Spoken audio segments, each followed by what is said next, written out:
Thank guys for joining me today. I wanted to give a presentation on how to better teach writing in the classroom and to empower our young kids on, how they can be better writers in our classrooms. It's a really important skill, so I want to go over that today.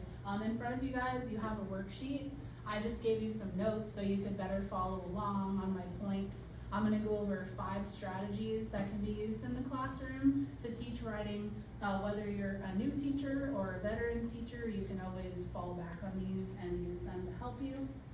But first, I just want to go over the objectives for the presentation. My first thing is to go over essential strategies on how to build writing with high school students in particular, since that's who we work with. I'm going to explore some practical and research-backed applications. They're proven to work well in the classroom. And then I want to do an activity with some of these strategies at the end and kind of give you guys some scenarios. First, I want to go over the importance of writing. I think we as English teachers already know what they are, but proficiency in writing enables students to articulate their ideas more clearly. It basically lets them critically analyze information, whether it's in real life or in school, engagement in various professional and academic concepts, so no matter what job they have or where they're going in life, they can always apply writing there. Benefits of mastering it is definitely improves literacy skills because literacy and writing go hand in hand. It helps them with their critical thinking, right? Because we all know that's super important in any life setting. And then adaptability to the modern workforce. Again, many jobs have you doing descriptive writing or filling out forms, even if they don't tend to go into literature-related jobs, right? Like they need it. So, one more section of why it's important. We have diverse students, right? We have many different kids, and we can kind of form these skills for them, and they can use it how they need to use it in any setting. If you meet students at their skill level, it makes them more confident, right? Like when we teach them how to express themselves or to communicate, they are more prone to independent thinking, and we encourage them to participate in class when they know how to take their thoughts and put them on paper.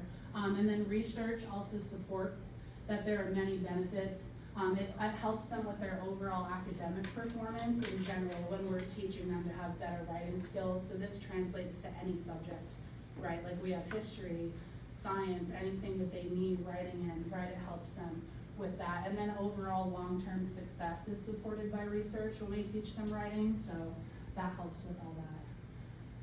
I wanted to go over some challenges you guys might face in teaching kids writing in the classroom. I have 4 up here. Are there any that you guys have that I didn't list, like in class when you try to teach them writing, like what the problems are? I've got coherence, writer's block, I don't know what to write, lack of engagement because they're not interested in the topic, and then structure, they just don't know how to do it. Do you guys notice anything else that like when you're trying to teach them that they don't do or they struggle with? Sometimes they struggle with being married to rules they learned when they were younger students that were designed to help them grow as writers, but now they kind of make them stuck. So like stuck in a rut of early foundational skills and Yeah. they can't get past that. So they'll say, well, I need 5 to 7 sentences, but I don't have 5 to 7 sentences. Or I'm supposed to start with a question and I don't have a question. Or when they start with onomatopoeia, like boo, Right. how, like all the time. Did you know? Hi, my name is Bob, and in this essay I'm going to tell you about. Yeah, that's perfect. So anything like this, these strategies should address at some level or another, right? The first one that I'm going to go over is scaffolding. If you're more of a veteran teacher, you kind of have heard this a lot. If you're newer though, you can always use this, and what that means is just breaking down the writing process into smaller, more manageable steps. So we know it as like brainstorming, drafting, revising, and to support skill development at each phase. So when you say write an essay, like I'll have kids that come to me, Miss, my teacher said I write this, and they go, oh, like they don't know. So when you break it down and scaffold it, it helps it be more manageable to them, so they're not intimidated and they feel like they can't do it. It helps them build the skills gradually, right? Like step by step. which reduces their cognitive load on their brain because again, they get overwhelmed. And then that helps them with their independence over time, because if they're doing these skills slowly over time, more and more so themselves, they feel like they can actually accomplish them and be independent, right? And then it's effective again for diverse learners, because everybody needs to have some self-sufficiency, right, and be able to do things on their own. So no matter their learning disabilities or their background or whatever, you know, they can, scaffolding helps them with that. After each strategy, I wanted to show you guys like an example or how to apply it, because saying it is one thing, but actually doing it is another. So for a research paper, for example, you might have a brainstorming session first to get them like thinking about it, right? And we're breaking it down into just topics or just ideas. Questions on sticky notes works a lot. Graphic organizers help them with these things too, where we break everything down. And then also timelines help, because if you just say, do this, well, how long should it take me? Or, you know, so we have like a structured, broken down timeline in the classroom for these sessions or these broken down activities. Sentence stems help a lot too, because as you know, they're like, I don't know how to start this, like whether it's a thesis or whatever, you know, they don't know how to even begin. So when we give them that little first step, it's almost like a nudge into being able to do the skill. So, any questions on scaffolding? That's good. Okay, that was the first one. Number 2, I've got emphasizing writing as a process, which is related but different. It involves guiding them through the stages of it, like in order. So not just breaking down the activities in the classroom, but emphasizing that they have to develop their skills progressively over time. Self-reflection is big with this, so that wasn't as big of a piece with scaffolding, but now we're introducing reflection, confidence. We need feedback when we do writing as a process, because, you know, drafting, editing, it all takes, like, you have to think about what you've done and reflect on it as a process. And revision helps them see it as a skill that they can't just write it and be done with it, right? They want to just write it, I'm done, right? And it's like, no, we're refining this, and you can't get it perfect the first time, and that's okay, because you have to, writing is a process. And we know this, but sometimes it's hard to explain to them. A practical application for this in the classroom would be like a mini lesson on revising. So you could have them write a first draft of something just as small as a paragraph, because a lot of our kids struggle to even write a paragraph, right? We wanted them to be clear with what they're writing. Like, you would focus on the feedback, like what one thing are you looking for? And in this case, maybe it's content, or maybe you have a little first draft and want it to be clear. Like, I don't really understand what you're saying. Can we make this more clear? And then guide them through the process with maybe like a checklist that helps them, and they have something in front of them to actually like, yes, I did this process piece, yes, I did this piece of the process, and then they can track their learning, like they know what's going on. And then allow them time to make revisions. So a lot of the time we're rushing and we don't actually give them the time needed to think about it and productively struggle with like revising their stuff. So strategy 3 is everyone's favorite, peer review. That's one of my favorites with the kids, because they get engaged, right? When you do peer review and you take the time to actually put it into your classroom processes, it gives them accountability, right? Because their writing is being read by peers, and they're like, oh no, someone's gonna read this, right? Like, so they have to actually engage with it, and it helps them develop those evaluative skills. It also builds trust in your classroom, because when you would set the tone, like, hey, we're gonna put something constructive and not like making fun of anybody, or everybody has issues with writing, right? Like, they're not gonna wanna participate if they feel like they're being judged. So it helps build community in your classroom. And then it also encourages them to receive feedback, and that's collaborative, right? Like, at the end of the day, we're coworkers, we have each other to collaborate with, and the kids really like feed into that. They like collaborating. So a fun peer review example that I found is here, so I just wanted to show you one that works really well. So today in class, I had one of my expert writers leading a lesson on how to improve caption writing. What we did next, we had novice journalists writing their captions on a desk using a dry erase marker.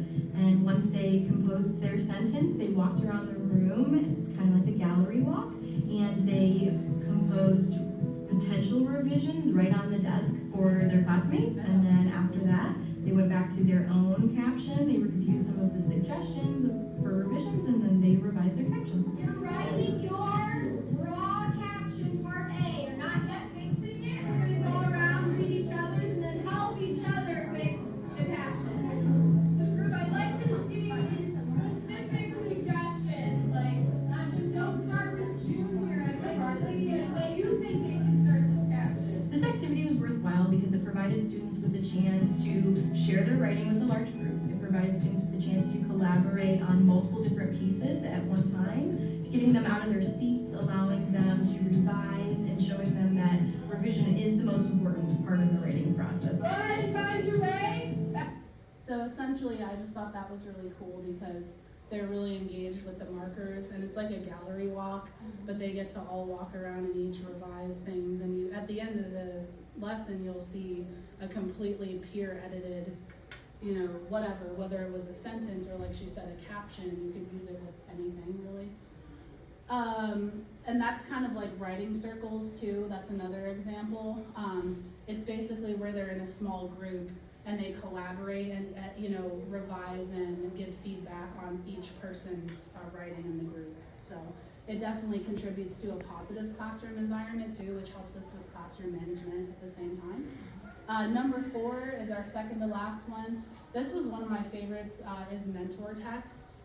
So you basically take someone, whether it's an author, a famous author, whoever, and you want to use it to give them a model to emulate. So we say, well, like lately we've been doing Martin Luther King, right? So how does he use his rhetoric? How does he use his similes and his metaphors? And when they see good examples of that, they're able to model it. Like if I was to go to, a hospital and have to fill out an accident report, I'd say, I need to see one. How do you want me to fill this out, right? Even as adults, we need to emulate or copy, in a sense, someone's style or maybe the way something's structured. So to use established authors to maybe people they've heard of or people they can relate to also helps with this. Like mentor texts are really a fun way to do it. And it internalizes things. Like when they see it and then copy it, it becomes part of how they do it. So that's strategy 4. How to use that is I would choose a well-written piece that's relevant to your content area. Maybe if you're in science or history, this works too, because kids need to write a lot in those subjects as well. Then we can lead a discussion on the writing techniques used. So you want to make sure to identify like a specific technique that you're looking at or whatever it is you're focusing on. And then we can ask them to emulate that specific aspect of the text in their writing, and they'll have a clear like model to follow. And then our last strategy is a big one too. If you're a veteran teacher, you've heard differentiation is really important because you take the task, whatever it is you're doing with writing, and you meet each student where they are at. So it engages all learners because we're able to build confidence at their own pace. Like kids need that support where they say, okay, I'm behind, I'm gonna give up. No, we're gonna help you where you're at. Instead of, like I know kids, someone can bust out a paragraph and then the other one can't do a sentence, but when he does 2 sentences, I'm like, you know what I mean? So when you meet them where they're at, it helps them build confidence over time. And an example of how to do that is small groups, again, kind of like writing circles, but they're grouped based on their skill. So maybe you have kids, like I said, again, maybe these kids I know struggle to even write complete sentences in this group. I have a group that is okay with it, but maybe they are needing some more directed instruction. And then maybe another group where they're writing and they're just able to write down their thoughts, or, you know, however you want to group them with their skill levels. And you can basically challenge the ones that are better at it, and you can give templates or sentence stems or things to help the kids that struggle with it. So you're still teaching the same skill and you're still linked to your benchmarks, but you're more targeting those kids and what they need, in the long run. So I just wanted to talk with you guys and see like maybe which 2 strategies like you guys would use next time you might do writing in your classroom. Like out of the ones I gave, what do you think are your 2 favorite? I like the peer review. I think that's super engaging for students and to look at other, their peers and see some non-examples, some examples that might help them better understand some of the concepts. And it does build community because you're doing it in a positive way, like a grow and a glow and a grow. Like this is something they did really well. I love that, But yeah. then this is something that maybe they could improve on. So I love. And I think that's also error analysis for them. It's an opportunity for them to look at a paper and see what's missing. It might, kind of help when they're doing that with their own, in the revision process. Because kids skip that a lot. They do, yeah, they think they're just one and done, or Yeah. whatever, yeah. Anybody else have one that you might use next time that you didn't know about before, or weren't comfortable with before? I really like the writing as a process. I think writing comes so naturally to us at this point in our lives Yeah, that sometimes we need to take a minute and like, they're not gonna write an introduction in 5 minutes. like we've They have to, internalized like, those processes, Digest it, and they're losing their passion that they could have when we speak through them. So it's like writing is a process, showing them that like, let's take a minute. It's that self-reflection. What are we writing? How are we writing it? Showing them those steps because they're just gonna try to type 3 sentences that Yeah. start with a question. They're and there's no like other there's steps. nothing there. So showing them that process of like, this is why I'm passionate about what I'm doing because. And or this is why I'm good at it at this point, Yeah. because I've done this Honestly, as a we've all done process, it yeah. long enough, we know how to do it successfully. And so sometimes we're so above it that we're like, oh, wait a We minute, how do I forget, teach yeah. a 9th grader how to write an To introduction? break it down, Yeah. yeah, exactly. No, that's totally true, and, I think we need to take a step back sometimes and remember that like, we've internalized so many of these processes and they just don't know it or aren't used to it, so. And I think to build on to that, I think that can also help with the mentor texts. Yeah. Yeah, Because saying, okay, this writer did not sit at their laptop and come out with this, and it looked like this. right, like instantly, yeah. They worked at this and they crafted this, and they did it deliberately to get it here. So we're gonna start you at point A, and this is where I want you to be at point Q. Right. But we're not gonna start at point Q, but this is what I want you to be able to do by the time you're done. Yeah. And I think for many of our kids, especially the ones that really struggle, and especially for our kids that have a hard time visualizing what it is you want them to do, Right. and what should it look like, showing them this is what I want helps them to Yeah. get there. Tremendously, yeah. And that can help the ELL students, the ESOL students. That's true too. I didn't That even modeling think of for that, the mentor yeah. text, it's like, I understand this isn't your first language, but then also all of those steps of like, write it in I have a student writes it in German and then translates it, and I'm like, this is a lot of work, but she. But those sentence frames, the rubrics, the Yeah. checklists, those all help with the differentiation and providing those levels of support. I agree. Really cool. Thank you guys. And then basically at the end, I just have a short activity. So since we're a small group, I would have us create some kind of mini lesson plan based on maybe like a current benchmark that we're working on that incorporate at least 2 of the strategies, because I feel like when you're using, you can't use all of them at once, but if you're using, say, differentiation and mentor text, like, you wanna pick at least 2 of them. That way you're doing it more effectively and your lessons are more powerful. So maybe like a specific, we're going over time, but on your own, if you wanna select a project or a recent assignment that you've assigned, and then maybe identify some of their needs, and then make step-by-step instructions on one or 2 of these strategies, what you would use, how you would use it, now that it's more clear, in the end, so. I think that's it. My references. Thank you guys for